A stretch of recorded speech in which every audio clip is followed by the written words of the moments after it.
Hey everyone, welcome back. I hope you're doing well, staying safe. I got another replay for you for another review for a ship. Another ship that I do actually like for battleships. This is the Tier 6 Andrea Doria, Italian battleship. In this case, he's got Santore Luigi, the Italian specialty captain. I just got him after quite an exercise over the last few months to work it off and get it. So it's great. He does make a big difference. So let's talk about this boat. Overall, I do like this boat, but she's got a bit of weird history. I mean, the Andrea Doria was the lead ship in her class of battleships built by the Regia Marina, the Italian Royal Navy.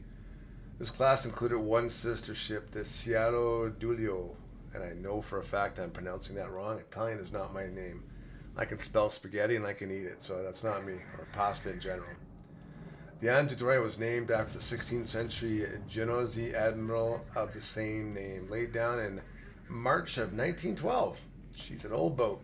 The battleship was launched a year later in March of 1913 and completed it in March of 1916.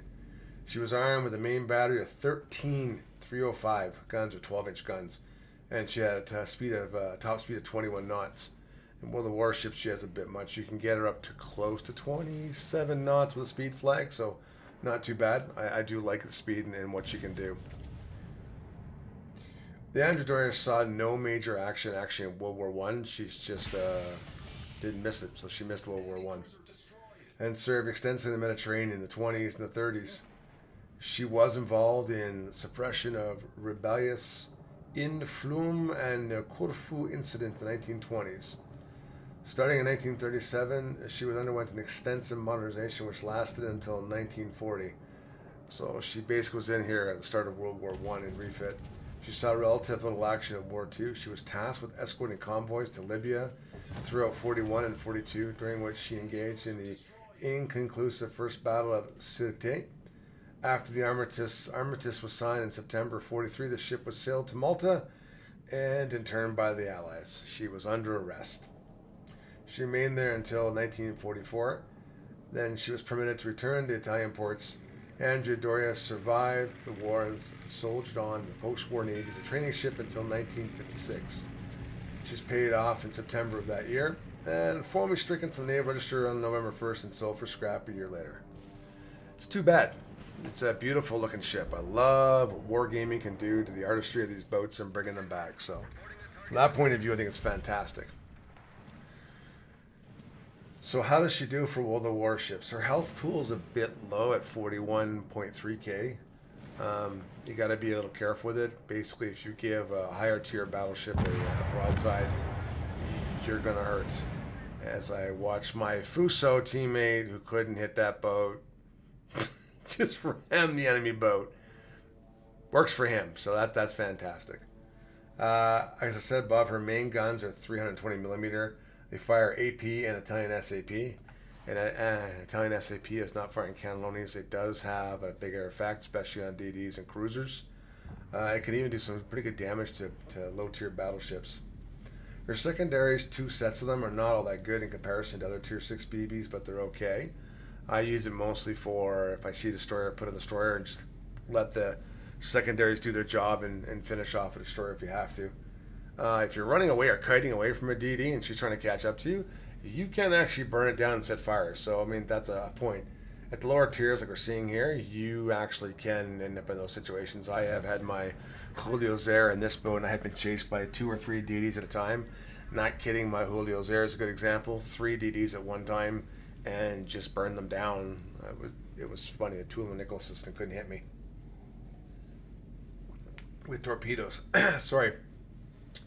You can also get concealment down at 12k with flags. So right now I don't have concealment on this ship because I'm playing operations, and you're basically spotted from any direction, so it doesn't really matter. But you can in random battles get down to 12k, which is not bad. The reason why it's not bad is her. I'll talk about it a bit later. Her shooting capabilities. So with all the captain skills, camo, flags, etc., you can get it down to a solid 12 kilometers. She has no smoke generator, not like typical Italian battleships see the higher tiers. So if you're expecting that for a tech tree ship, you don't get it. But I don't think you really need it. I don't really have a problem with it. I don't use smoke as much as some other people do. I use it on my battleships if I've made a mistake, and I'm talking about overextending, and I need to get out of there, disengage and turn away.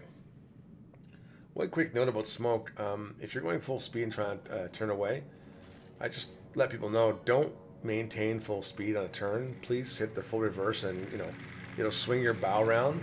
It'll also stop the smoke. A lot of people are getting really good with Italian battleships and timing the smoke when the next puff comes out, and they know you're in the middle of smoke between that puff in front of you and the other one.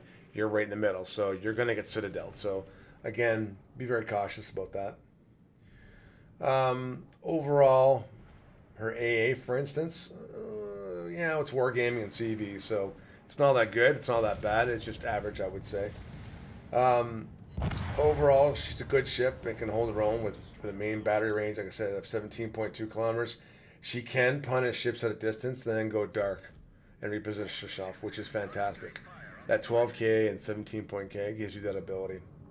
Her SAP is crazy good with DDs and cruisers, as you're about to see here. I think it is here with this, I don't know, T21.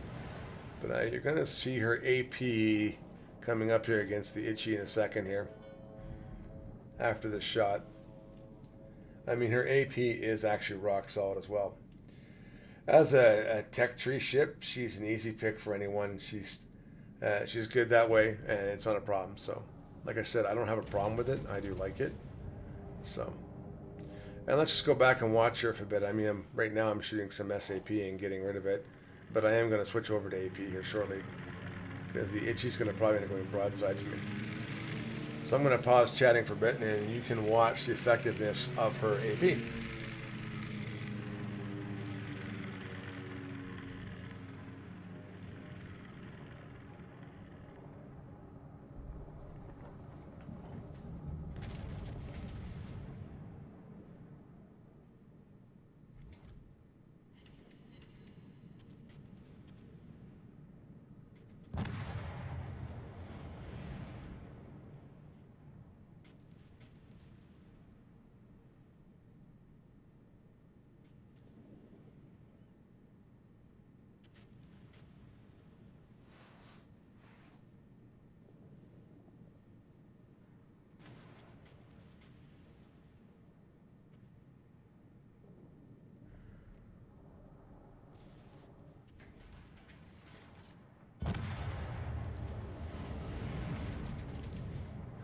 As I said earlier, this is a good demonstration of her AP capabilities on a battleship.